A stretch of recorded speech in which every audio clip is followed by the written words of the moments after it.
Bienvenue dans cette nouvelle vidéo. Euh, Aujourd'hui, nous allons voir comment installer et configurer le DNS Mask. Le DNS Mask, c'est tout simplement un logiciel gratuit qui fournit une mise en cache du système des noms de domaine. Maintenant, ce qu'il faut savoir, il utilise aussi, comme on l'appelle, le DNS Mask, Dynamic Host Configuration Protocol. Il se base sur le Dynamic Host Configuration Protocol, sur les publicités, sur le routeur et les fonctionnalités de démarrage du réseau destiné aux petits réseaux d'entreprise. Maintenant, dans quel cas on peut l'utiliser? Le DNS Mask est utilisé, d'abord, dans un premier temps, il est un transiteur, et c'était un transitaire DNS qui est léger et facile à configurer, conçu pour des services DNS tels que le DHCP et le TFTP à un réseau à petite échelle.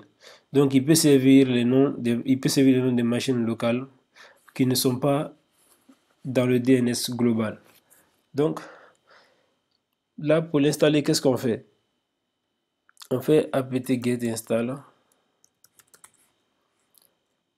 DNS mask.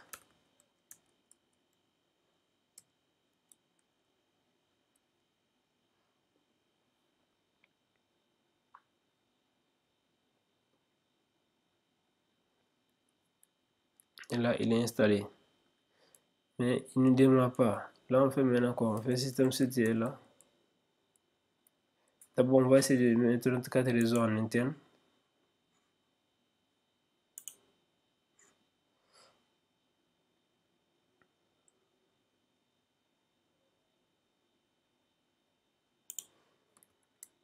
Et là, on est connecté en interne. Et voilà. Donc, si on fait maintenant systemctl restart, DNS max. Et là, on dit quoi? Que normalement, ok.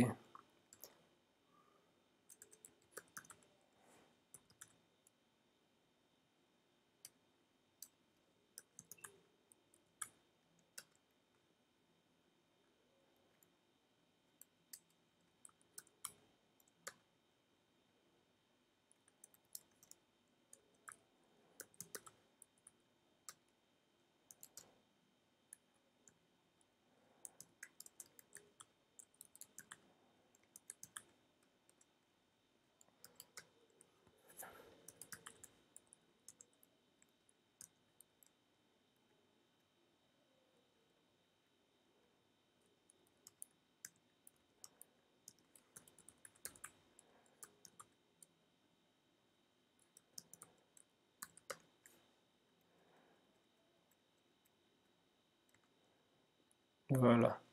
Il fallait stopper d'abord le service DNS en question et démarrer le DNS max maintenant.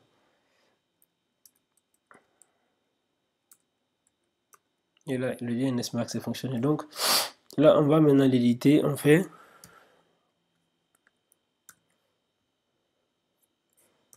vim/etc DNS max conf. Et là, maintenant, on va numéroter la ligne. On vient d'abord au niveau de la ligne 19, ici. Et là, au niveau de la ligne 19, on la décommente. Et après, à la ligne 21 aussi, on décommente la ligne 21. La ligne 53, on fait la même chose. Et là, on vient au niveau maintenant de la ligne 67. Au niveau de la ligne 67, on devait avoir une adresse IP qui est là-bas, mais ici, c'est au niveau de 66. Donc, c'est ce qu'on va faire ici. On va simplement modifier. Bon, au lieu de modifier souvent, moi, je préfère qu'on ajoute.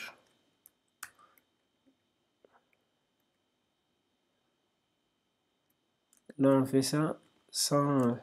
On fait quoi d'abord? On fait serveur.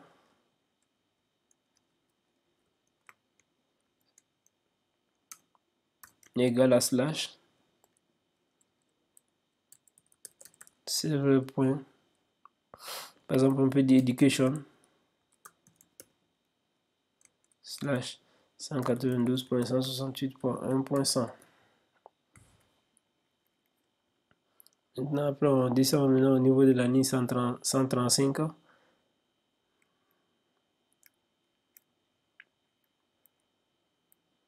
À la ligne 135, on décommente ça. Et après, en dernière position, on a au niveau dans la ligne maintenant. On doit avoir la ligne 145. Là, on nous demande de mettre le domaine ici. Et là, on met maintenant notre domaine. Et là, on enregistre et puis on quitte. Et puis, on est censé le démarrer le service. Voilà, il démarre. On lui demande de s'activer au démarrage.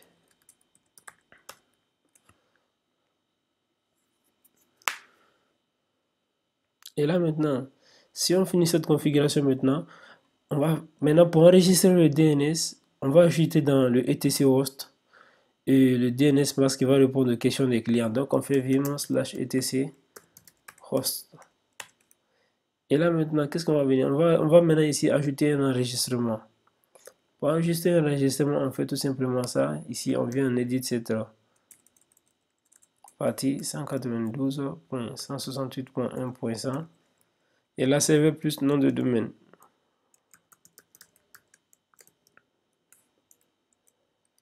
Et là, c'est ça. Maintenant, une fois cela fini, on enregistre son kit. Après, on va maintenant vérifier. On va vérifier pour résoudre le nom de domaine d'un client qui se trouve dans notre réseau interne. Donc, on fait quoi? On fait vim /etc resolve.conf. Là, normalement, c'est bon. On a le serveur, on a le nom de domaine du serveur qui est là. Si on a ça, normalement, c'est l'avant-dernière étape. Donc, on enregistre et puis on quitte. Maintenant, si on finit maintenant, on peut faire maintenant diga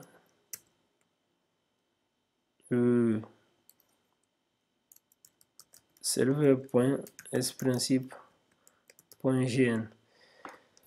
Et là, on voit les informations dont on a besoin. Donc, c'est de ça qu'il s'agissait. Mais bien avant de... On va aussi faire ça, on va faire diga -x 192.168.1.100. Et là, on a nos informations qui sont là.